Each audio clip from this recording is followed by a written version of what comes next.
হিসেব কাটাই যে আমরা রমজান মাস পেয়ে আমরা মুত্তাকি হতে পেরেছি কিনা।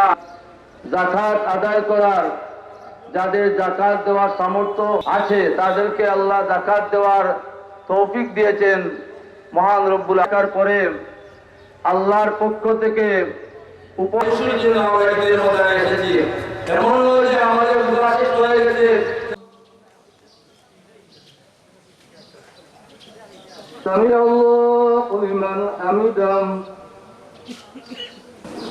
আল্লাহু আকবার। আমিন।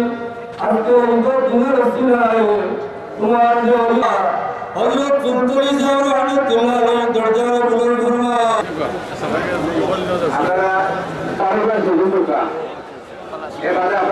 প্রায় 18 বছর পরে এখানে ঈদের জামাত পড়ার সুযোগ পেয়েছি আপনাদের সাথে।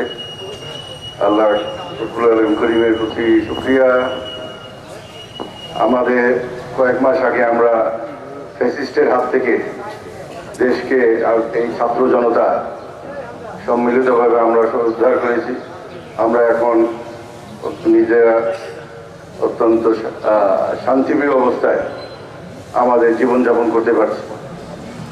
আমি এই পবিত্র ঈদ উল ফিতরে উপস্থিত সবাইকে এবং আপনাদের পরিবারকে ঈদ মোবারক জানাই, ঈদের শুভেচ্ছা জানাই।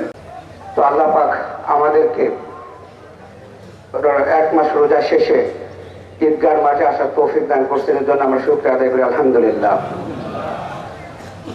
আমাদের এই ঈদ আমাদের মধ্যে সৌহার্দ্য, সম্প্রীতি, জাতীয়তাবোধ, দেশপ্রেম যেন আমাদের মধ্যে সৃষ্টি করে। আমরা সম্মিলিতভাবে সকলের জন্য দেশের অগ্রগতির দিকে আমরা যেন চলমান যে ধারা আছে সেটা যেন আমরা অব্যাহত রাখতে পারি। 2015-16 সালের পরে আর এখানে আসা হয় নাই বিভিন্ন কারণে। শুধু এটুকু বলবো যে কোনো রাজনৈতিক পরিবর্তন বা যে কোনো রাজনৈতিক অন্য কিছু এই পৌরসভায় এবং মসজিদে এবং ঈদগাহে যেন না আসে। আমাদেরও এটা থেকে শিক্ষা নেওয়া উচিত যে প্রত্যেকেই যে সবসময় অহংকার, গর্ব, গরিমা কিছুই থাকে না। আমাদের ইমাম সাহেব একটু আগে বলে গেছেন যে গর্ব গরিমা একমাত্র আল্লাহই করতে পারেন, তিনি জন্য এটা প্রযোজ্য, আর কারো জন্য নয়। পৌরসভার সকল নাগরিকবৃন্দ যারা আজকে এখানে এসেছেন, দীর্ঘদিন পরে হলো আজকে আপনাদেরকে ঈদ মোবারক জানাচ্ছি। ধন্যবাদ সকলকে। আসসালামু আলাইকুম।